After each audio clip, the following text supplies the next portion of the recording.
Türkmenistan uluslararası uçuşlara yeniden başlayacak. Türkmenistan Cumhurbaşkanı Serdar Berdimuhamedov'un başkanlığında bugün Bakanlar Kurulu olağan toplantısı yapıldı.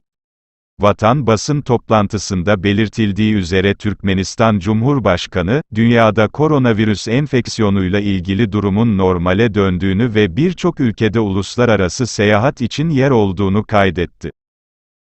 Bu bağlamda, Türkmenistan Cumhurbaşkanı, Türkmenistan Bakanlar Kurulu'na bağlı Ulaştırma ve Haberleşme Ajansı Genel Müdürü Mammethan Çakiyev'e yakın gelecekte diğer ülkelerle uluslararası ilişkilerin yeniden kurulması için çalışmalar yürütmesi ve sonuçları hakkında rapor vermesi talimatını verdi.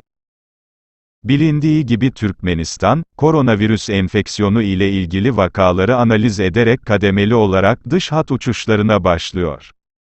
Öncelikle Dubai, Baye ve Kazan, Tataristan'a uluslararası düzenli uçuşlar başlatıldı.